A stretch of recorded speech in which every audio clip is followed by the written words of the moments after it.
Get out. Don't pretend you understand this, janitor. Professor Victoria Chen's voice cut like glass. Marcus froze as 30 graduate students turned to watch the entertainment. Her PhD certificates gleamed on the wall behind her, trophies of intellectual superiority. Requires a certain type of mind, she continued coldly. A certain type of breeding. The class smirked, but instead of leaving, Marcus stepped toward her blackboard and studied the complex proof she'd written. Actually, Professor, he said quietly, there's an error in your fourth line. The entire proof collapses from there. The room erupted in shock. Victoria's confident smile died as 30 pairs of eyes shifted back to her. What happens when the person you humiliate is far more brilliant than you could ever be? Before we dive in, let us know where you're watching from, and make sure to subscribe. Tomorrow's story is one you won't want to miss. Professor Victoria Chen was 38 years old and carried the weight of achievement like armor. Her office at Ashford University overlooked the manicured quad where students in expensive clothes debated theories over designer coffee. Her walls displayed the trophies of intellectual victory. A PhD from Stanford, publications in Nature and Science, speaking invitations from Cambridge and Oxford, and photographs with Nobel laureates. She was brilliant, unquestionably. She was also lonely, though she would never admit this to herself. At 38, Victoria had sacrificed relationships, hobbies, and spontaneity on the altar of academic excellence. She told herself this was the price of greatness. Her colleagues envied her. Her students feared her. The mathematics world respected her. But respect, she was discovering, made for cold company at dinner. Her most recent boyfriend, Dr. James Hartford from Harvard's physics department, had ended things 3 weeks ago. He had said she was emotionally unavailable, which Victoria interpreted as weakness on his part. She didn't need someone to understand her. She needed someone to match her intellectually. James couldn't. That was when she met Marcus Reid. Marcus worked the evening shift at Ashford University as the head custodian. He was 42 years old with dark brown skin, kind but watchful eyes, and hands that showed evidence of a life lived carefully. He moved through campus like a ghost, emptying trash bins, polishing floors, restocking supplies. Most professors never looked at him directly. Most students moved their bags when he entered study areas. Victoria Chen didn't even know his name until he started working her floor. The night of the joke began like any other Thursday evening. Victoria was preparing for her advanced topology seminar the next morning, writing complex equations on the blackboard. She was alone in the lecture hall, pacing in front of her mathematical proof like a general surveying a battlefield. The proof was elegant, but challenging, something that would make her graduate students struggle for hours. Around 8:45 p.m., Marcus entered with his cleaning cart to empty the trash and straighten the chairs. Victoria barely noticed him. She was too absorbed in her work, her mind operating at the altitude where most people couldn't follow. "Excuse me, Professor," Marcus said quietly, his voice respectful. "I'll work around you if you'd like to finish up."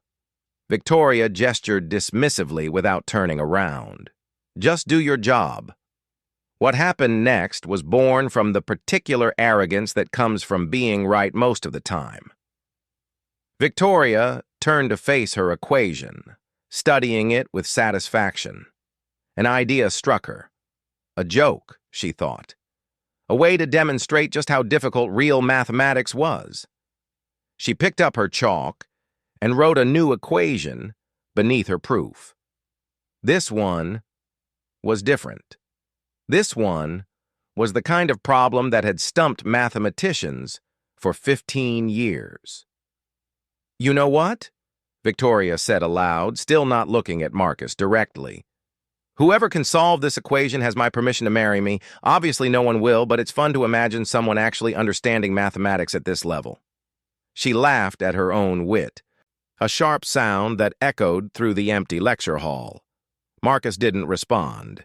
He continued his work, emptying trash cans with methodical precision. Victoria returned to organizing her materials, mentally composing the lecture she would deliver tomorrow. Within 10 minutes, she had locked up her classroom and driven home to her empty apartment. She thought nothing of the joke again until the next morning. The silence that followed Marcus's correction was the kind that made ears ring. 30 graduate students sat frozen, their pens suspended mid-note, their eyes moving between Marcus and Professor Victoria Chen like spectators at a tennis match. Someone had just contradicted one of the most respected mathematicians on campus, in front of witnesses. Victoria's face cycled through emotions like a broken television. Surprise, then indignation, then something that looked dangerously close to doubt. She turned back to her blackboard, studying the fourth line of her proof as if it might have rearranged itself to prove her right. "That's," she began, her voice lacking its earlier sharpness. "That's completely absurd. The fourth line follows directly from the third through standard algebraic manipulation." "Not quite," Marcus said, still holding his cleaning cart handle with one hand. He wasn't aggressive about it. He wasn't even particularly confident in his delivery. He simply spoke like someone stating a fact. "You applied the distributive property incorrectly. When you expand the term, the coefficient should be negative.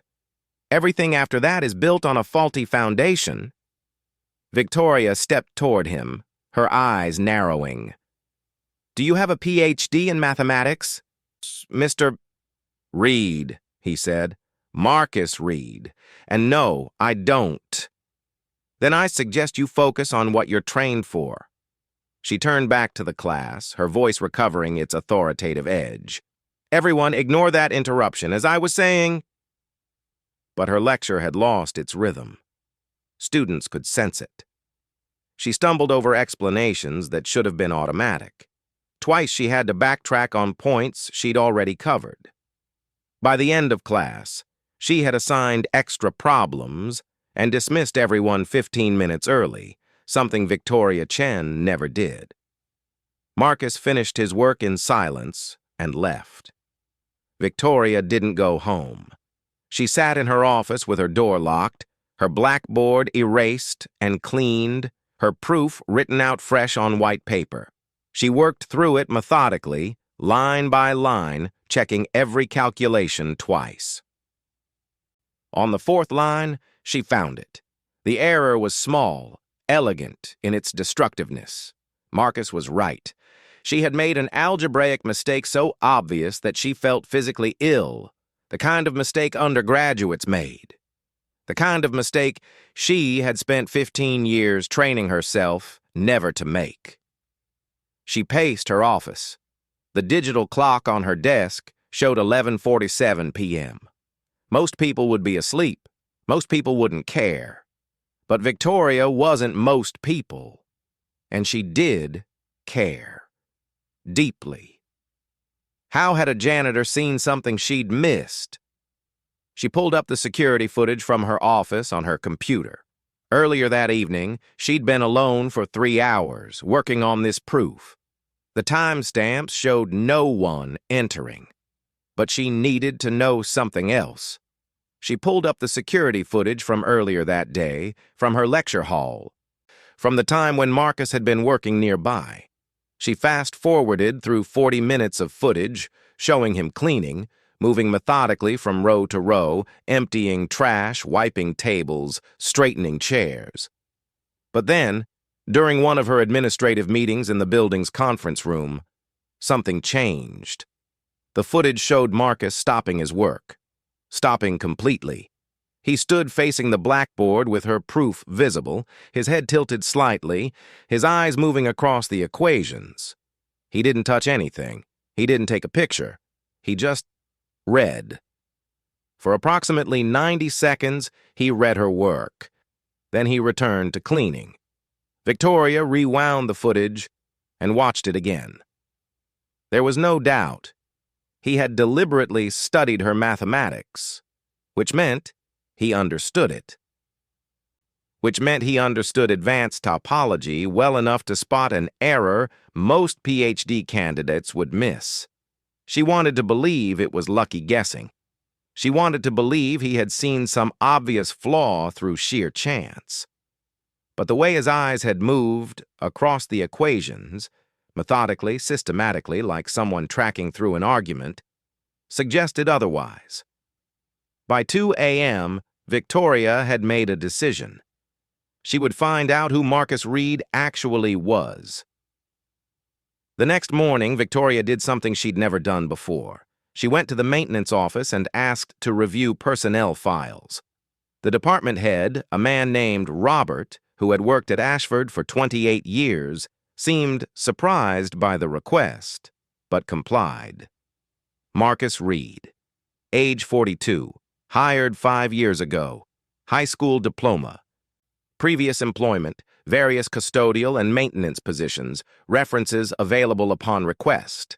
The file was thin, remarkably thin for someone who'd worked somewhere 5 years. "Has he been a good employee?"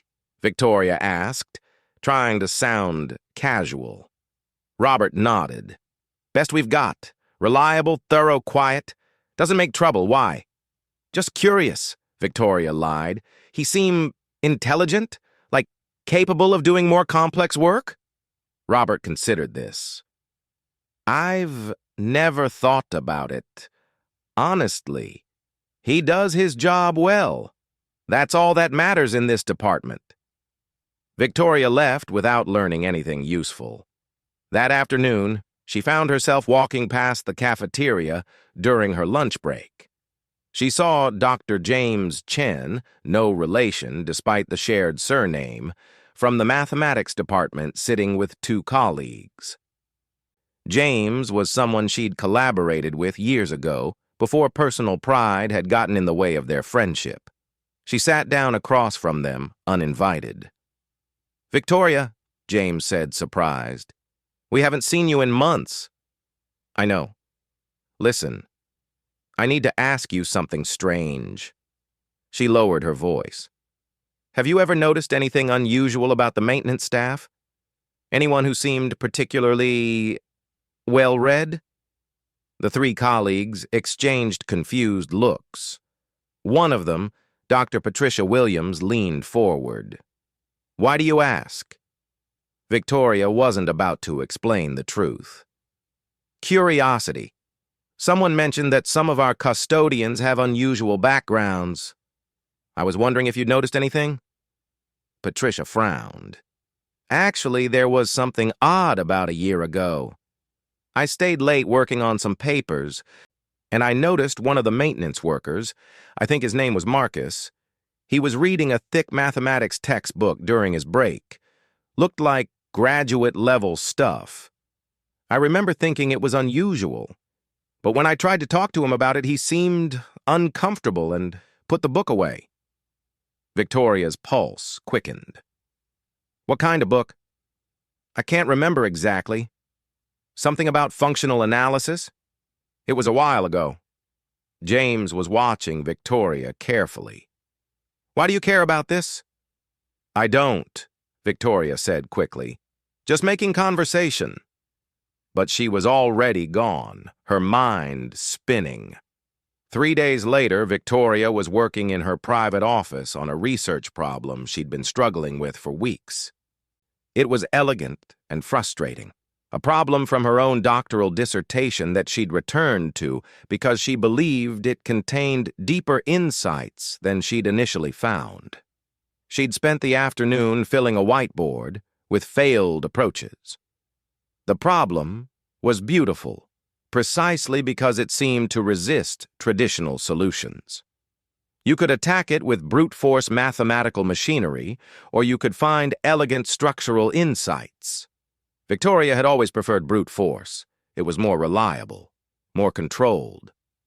At 9:30 p.m., she was about to leave when she noticed her office door slightly ajar. She was certain she'd locked it. Her heart rate elevated as she pushed it open carefully. Nothing was disturbed. Her desk was organized exactly as she'd left it. Her computer was locked. Her papers were in their folders. But on the whiteboard beside her personal research, someone had written something, a partial solution to her impossible problem. Not a complete answer. Whoever had written it had stopped mid-work, leaving the solution incomplete. But what was, there was elegant and insightful. The approach was classical, which meant whoever had written it understood mathematical history. More importantly, the method suggested a pathway toward the elegant solution she'd been hunting for. Victoria's hands trembled as she photographed the whiteboard with her phone. She didn't erase it. She couldn't bring herself to destroy it. Someone had been in her office. Someone had read her research. Someone had started solving her private work. And Victoria had a terrible, magnificent suspicion about who. She sat in her office for an hour, staring at those equations. At the insight glowing there in marker on a whiteboard. At the impossible reality that the university janitor, the man she'd humiliated in front of 30 students, had somehow accessed her most private intellectual work and begun solving it with an elegance that exceeded her own understanding. The question that would haunt her now wasn't whether Marcus Reid was intelligent. The question was, how intelligent? And more troubling still, why was someone with his capabilities pushing a cleaning cart through university hallways? The certainties Victoria had built her entire life upon were beginning to crack. And she knew with absolute certainty that the only way to understand this was to confront him directly. Tomorrow, she decided. She would find Marcus Reid tomorrow and demand answers. Because something else was crystallizing in her mind, a terrible realization that made her stomach turn. Marcus Reid hadn't just seen her error. He hadn't just found her office. He had deliberately left her that solution. He had chosen to reveal himself. The question wasn't whether he was brilliant. The question was, what did he want her to know? The office had floor-to-ceiling windows overlooking the Charles River. Marcus Reid sat across from Dr. Elena Rodriguez, one of MIT's most respected mathematicians, with acceptance letters from Stanford, Princeton, and Cambridge spread across her desk like cards in a winning hand. Any of these would be extraordinary, Elena had said, her voice warm with genuine pride. But Marcus, I want you to stay here. Complete your PhD under my supervision. You have the most creative mathematical mind I've encountered in 30 years of teaching. You could change how we understand functional analysis. Marcus had been 28 then. Brilliant, ambitious, certain that his life would follow the trajectory of every other prodigy he'd known. Marcus Reid, PhD. Marcus Reid, tenured professor. Marcus Reid, published researcher. The path had seemed inevitable. He'd chosen MIT, chosen Elena, chosen the dream. But dreams, he would learn, are fragile things. His mother's diagnosis came in the middle of his second year. Stage 4, pancreatic cancer. 6 months, the doctors said. Maybe a year if she was lucky. Marcus's father had died when he was 12. His older sister had her own family in California. His mother, his brilliant, fierce mother who had worked as a nurse for 40 years and pushed every one of her children toward education and excellence, had no one but Marcus. He'd tried to make it work. He really had. He'd attempted to continue his research while driving to the hospital 3 days a week, while managing her medications, while holding her hand as the disease hollowed her out from the inside.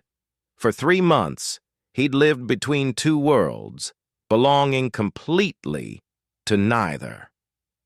One night, his mother had gripped his hand with the surprising strength of someone who was running out of time. "Don't do this for me," she'd said. "Don't sacrifice yourself." "I'm not," Marcus had lied. "You are," she'd replied. "I can see it in your face. The same face you had when you were 12 and tried to raise your sister while your father was dying." "You can't save everyone, Marcus. Sometimes you just have to be present." So he'd made his choice. He'd withdrawn from MIT. He'd taken a position working nights at a hospital, managing maintenance and custodial work. During the day, he'd been with his mother. He'd read to her, held her, watched her fade. She'd died on a Tuesday in March. After her funeral, Marcus had sat in his apartment for a week without speaking to anyone. His professors sent sympathetic emails. Elena Rodriguez called twice, offering to let him return, to resume his position, to pick up where he'd left off. "The mathematics will wait," she'd said kindly. "You're young. You have time." But Marcus knew something she didn't. He couldn't go back. Not to that office overlooking the Charles River. Not to that trajectory. Not to the person he'd been before he understood what it meant to lose someone. More than that. Something had shifted in him during those final months with his mother.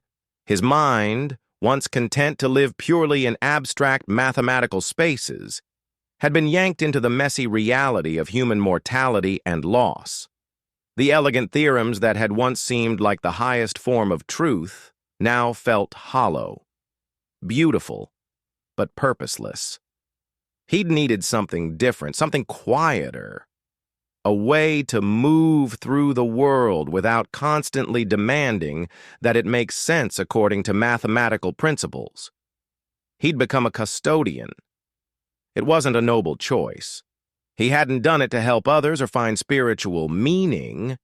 He'd done it because cleaning was honest work, because it didn't require his emotional labor. Because he could exist in silence and solitude while earning enough to survive. He'd never expected to return to mathematics. That part of his life, he genuinely believed, was over. Until he met Professor Victoria Chen. Victoria found Marcus in the maintenance supply room at 6:47 a.m. He was restocking cleaning chemicals, moving with the methodical efficiency of someone who'd done this 10,000 times.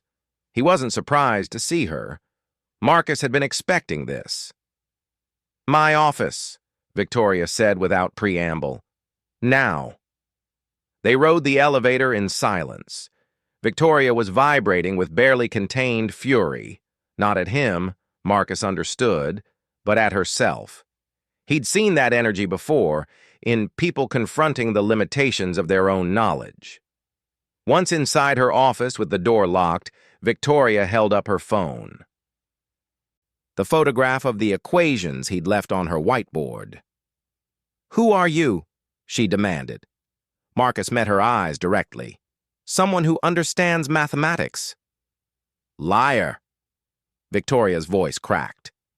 "Someone who understands mathematics at the level reflected in what you wrote would have a PhD, would be publishing, would be teaching, not pushing a cleaning cart." She paused. "Unless something happened. Unless you chose this." Marcus was quiet for a long moment. Then he sat down in the chair across from her desk, uninvited. "I was at MIT, he said finally. PhD program under Dr. Elena Rodriguez. Second year, my mother got sick. Cancer. I left. Took care of her until she died. By then, I couldn't go back to who I'd been." Victoria sat down slowly, her earlier certainty beginning to dissolve. "You just gave up?" she asked. And there was something in her voice that wasn't judgment. It was envy. Pure, complicated envy. On everything. "No," Marcus said. "I gave up on pretending that achievement was the most important thing in the world. I learned the presence matters more than publications. That being with someone you love matters more than solving equations. He paused. Though I never stopped solving equations, I just did it quietly. Why? Victoria leaned forward. Why leave that solution on my whiteboard? Why reveal yourself now? Marcus stood and walked to the window, looking out at the campus below. Because I watched you humiliate me in front of 30 people, and I realized you're still living the life I chose to leave behind. Still believing that your mind is your worth. Still treating human beings as obstacles to your intellectual superiority. He turned back to face her. And I wanted you to understand something. The mathematics you presented, elegant as it was, had a fundamental error. But the mathematics I was attempting to complete, it's operating at a level of sophistication you haven't yet reached. Not because you're not intelligent, but because I've spent years learning to think differently.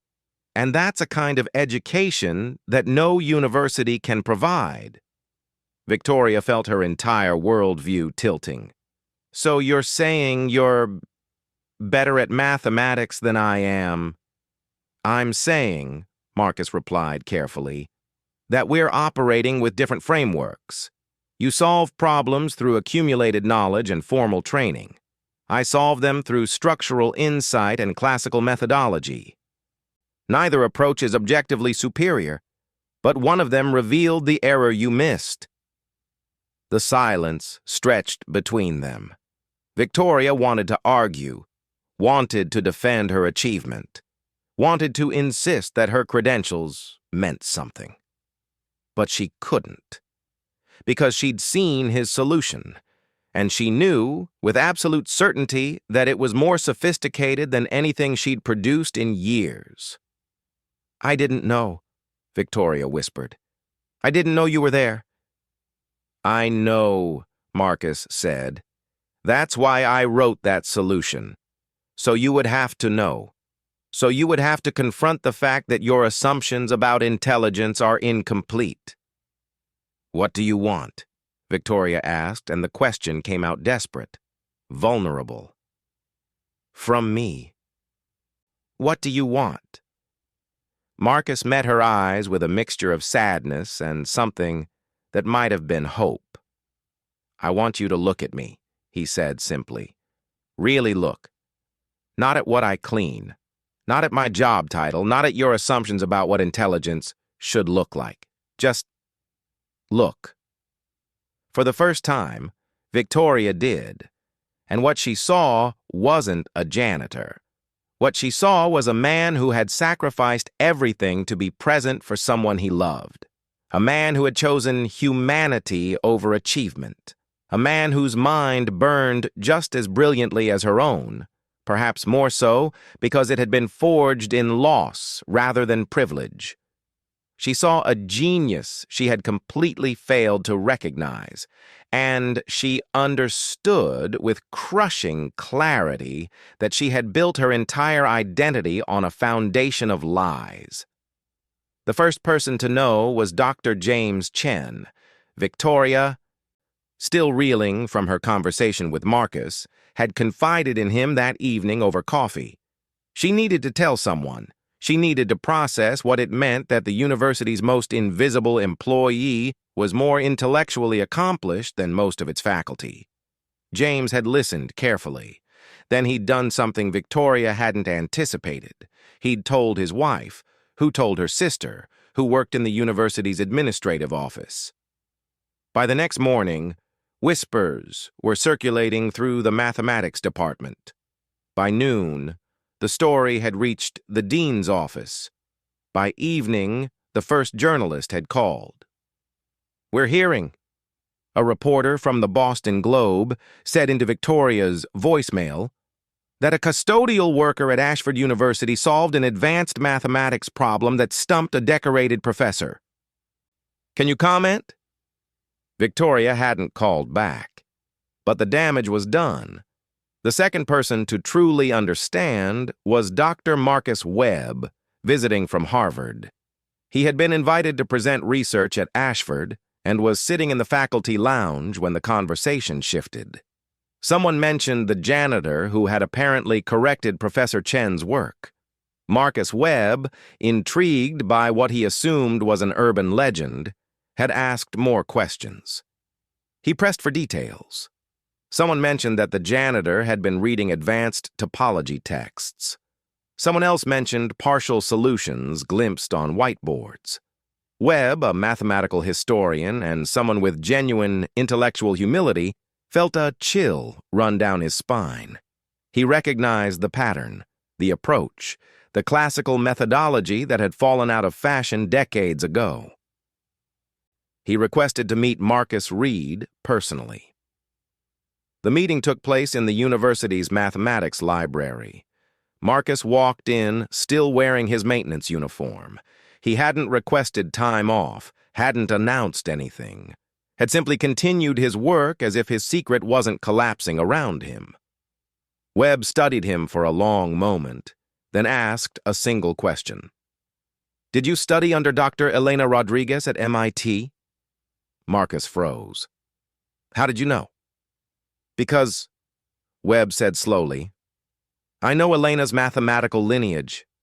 I know the distinctive approach she teaches, and I recognize it in you." He paused. "Why are you cleaning buildings?" By the time Marcus finished explaining, Webb's expression had transformed from curiosity to something darker.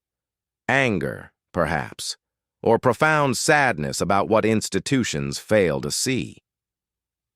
Webb immediately called Elena Rodriguez. Then he called 3 colleagues. Then he did something that changed everything. He posted on academic Twitter. "Just met a brilliant mathematician working as a custodian," the thread began.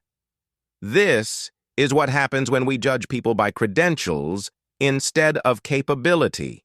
Thread.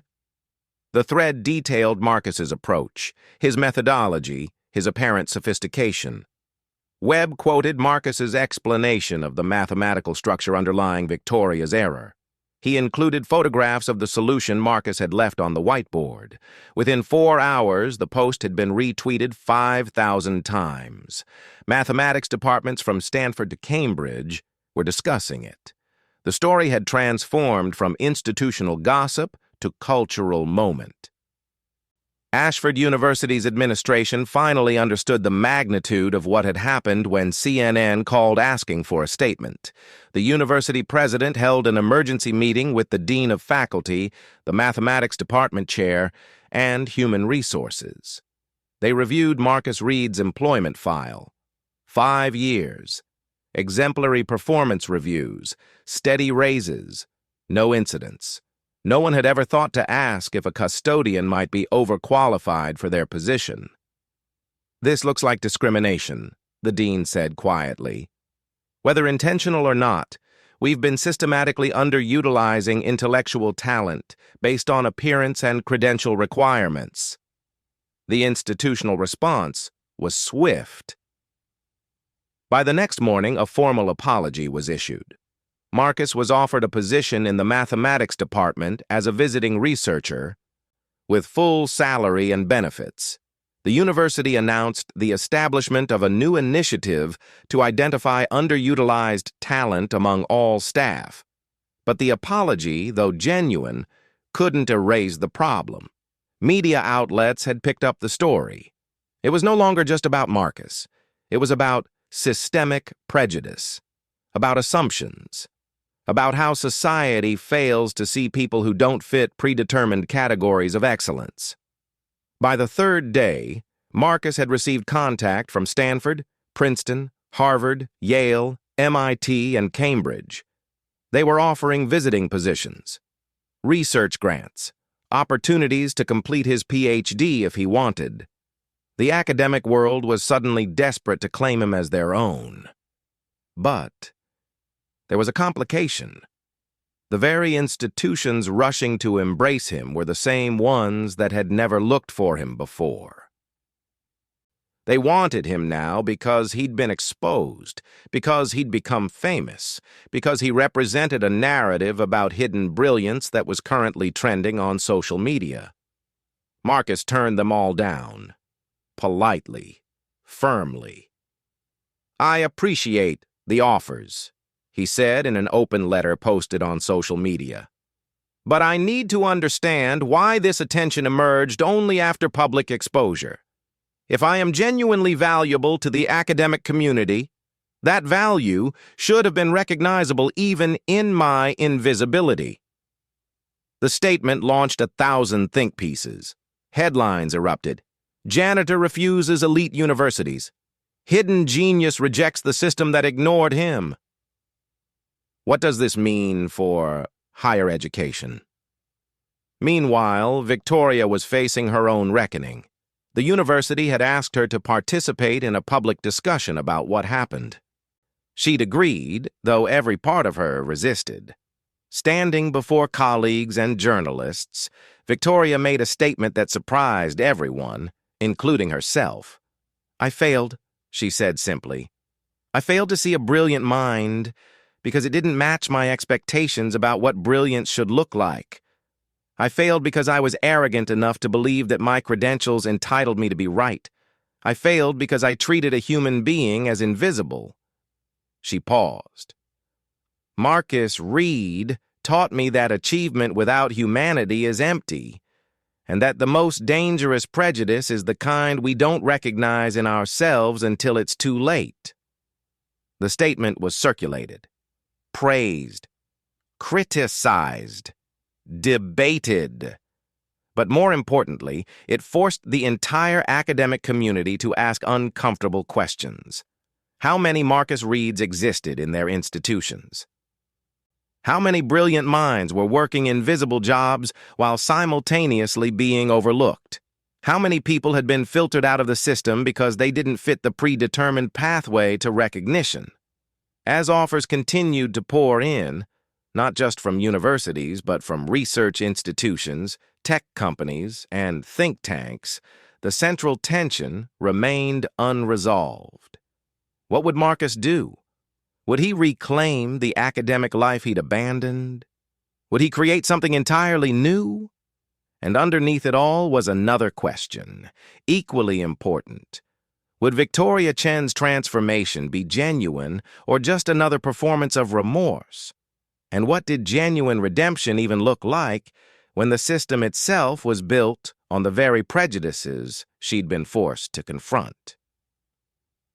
The story had moved beyond personal narrative into something institutional and cultural, a mirror held up to every system that claimed to recognize and reward merit while systematically failing to do so.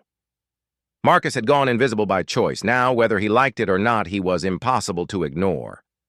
The International Mathematical Excellence Competition had never seen anything like this. 2 finalists instead of 1. Marcus Reid and Professor Victoria Chen representing Ashford University, not as professor and student, but as equals in the final round. The auditorium was packed. 500 mathematicians filled the seats. Live streams showed 200,000 viewers worldwide. Everyone wanted to witness the confrontation, not with hostility, but with genuine curiosity about how these 2 minds would perform when everything was exposed. The problem was brutal. A research-level theorem about nonlinear differential equations, something that had stumped specialists for years. Contestants had 4 hours. Victoria approached the blackboard first. She worked methodically, filling it with advanced analytical techniques. Her approach was sophisticated, rigorous, built on years of formal training. She moved through the problem with calculated precision, each step flowing from accumulated knowledge. The judges watched approvingly. This was what mathematical excellence looked like in its traditional form.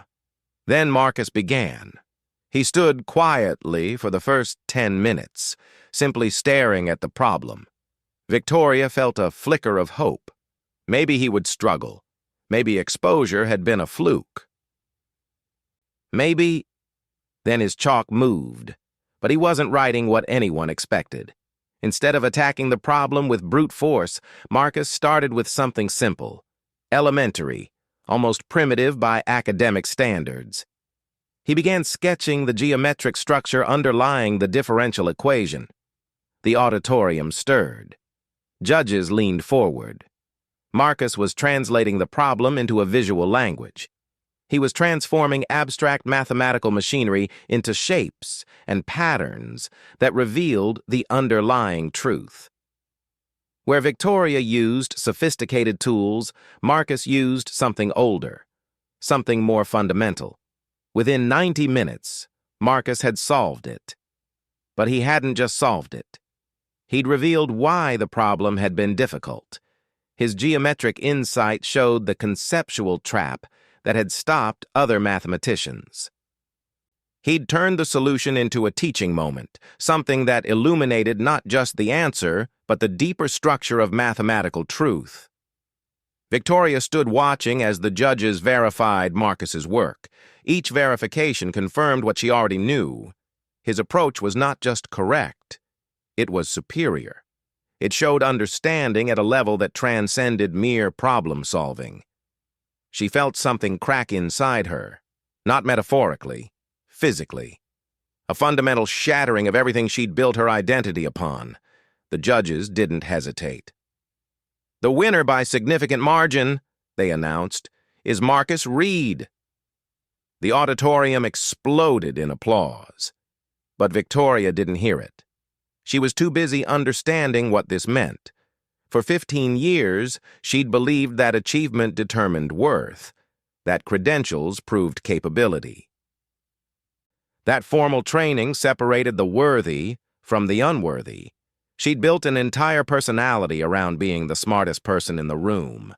Marcus had just proven that she'd never actually been the smartest. And worse, he'd proven that the system she'd devoted her life to defending was fundamentally flawed. After the competition, Victoria found Marcus in the empty auditorium. No cameras, no witnesses, just the two of them and the whiteboard containing his solution. "How?" she whispered. Marcus didn't turn around. "I think you know how." "7 years," Victoria said, her voice breaking. 7 years I've been here, advancing my career, publishing papers, building my reputation. And you've been cleaning floors while solving problems I can't understand." She paused. "Why didn't you hate me?" Marcus finally turned to face her. "Because hate requires energy I didn't want to spend. You didn't invent the system that made you believe your worth came from achievement. You just believed it, like we all do." "But you were right," Victoria said, "about everything. And I was wrong." "Yes," Marcus agreed, and his honesty was somehow more devastating than anger would have been. "You were wrong. Your prejudice was real. Your cruelty was intentional. You treated me like I was less than human because my uniform didn't match your expectations." Victoria felt tears streaming down her face, not tears of self-pity, tears of genuine recognition of what she'd done. "But," Marcus continued, "you're here now. You saw the truth, and you're confronting it instead of defending it. That matters." "It's not enough," Victoria said. "No," Marcus agreed, "it's not. But it's a beginning." Victoria understood in that moment what Marcus had always known. Intelligence wasn't a hierarchy. Achievement wasn't proof of worth. The system she'd devoted her life to defending was designed to make some people invisible, so that others could feel superior. She had been the beneficiary of that system, and she was done. Victoria sat across from Marcus in a coffee shop off campus, away from the university's watchful gaze. They'd been meeting like this weekly, quiet conversations that had nothing to do with mathematics or achievement. Today, she was nervous. "I want to establish a scholarship," she said. "The Reid Chen Initiative for Overlooked Talent. I'll fund it. My entire research grant for the next 5 years. Marcus stirred his coffee slowly. You don't need my permission. I know, Victoria said. But I wanted you to know before I announced it. It's not redemption. I know that. But it's something. It's something, Marcus agreed. He looked at her carefully. The question is, why? Are you doing this to feel better about yourself? Victoria didn't look away. Maybe, at first, but also because I've started noticing them. Other people who don't fit the categories. A brilliant physicist working in maintenance, a philosopher in data entry, an artist who should be teaching. She paused. I never saw them before because I wasn't looking. And now? Marcus asked. Now I can't unsee it, Victoria said. It's like someone turned on a light and I realized how much darkness I've been living in. Marcus didn't return to academia. Not immediately. Instead, he did something unexpected. He started teaching, not in a classroom. In the university library during evening hours, he began hosting informal mathematics sessions for anyone interested. Students came, custodians came, administrative staff came. He taught mathematics the way he understood it, not as a hierarchy of complexity, but as a language for understanding truth. Victoria attended every session, not as a professor, as a student. She watched him explain concepts she'd spent years teaching in a completely different way. She saw students' faces light up with genuine understanding rather than memorized procedures. She realized that her entire career had been based on making mathematics more complicated rather than more clear. The university eventually offered Marcus a faculty position. He accepted, but on one condition. He would teach an introductory course for students from non-traditional backgrounds. Mixed in with mathematics departments, he would develop a program specifically designed to identify overlooked talent. Victoria volunteered to co-teach. One evening, as they walked across campus together, Marcus turned to Victoria. I need to tell you something, he said. When I left the solution on your whiteboard, I wasn't trying to humble you, I was testing you, seeing if you were capable of growth. Victoria stopped walking. And? You passed, Marcus said. Not because you apologized, but because you didn't stop there. You actually changed something. You're still changing. I'm still learning, Victoria admitted. Some days I slip back into old patterns. I catch myself evaluating people by credentials. I have to consciously remind myself to look beyond the surface. Good, Marcus said. That's what real change looks like. Not perfection, just the willingness to keep trying. Within a year, 3 other universities had established similar programs. Within 2 years, a national initiative had emerged focused on identifying and supporting overlooked intellectual talent. News outlets ran stories about the Marcus Reid effect, the growing recognition that talent exists everywhere if we're willing to see it. Victoria and Marcus became unexpected voices in conversations about merit, education, and justice. They were interviewed together, and their dynamic was striking. Not a redemption narrative where the superior person helped the lesser, but 2 people who had fundamentally transformed each other's understanding of what it meant to be human. On a spring evening, Victoria and Marcus sat on a campus bench, watching students study on the lawn. Some with designer laptops, some with library textbooks, some with nothing but notebooks and pencils. Do you ever regret it? Victoria asked. Leaving MIT? Choosing invisibility? Marcus was quiet for a long moment. No, I learned something then that I couldn't have learned any other way. That showing up for someone you love matters more than solving equations. He turned to her. But I'm grateful I don't have to choose anymore. That I can do both. Victoria took his hand. I'm grateful too. For the humiliation. For the breaking. For having to face who I really was. Is that what we're calling it? Marcus smiled. The humiliation that saved your life? Maybe, Victoria said. Maybe that's exactly what it was.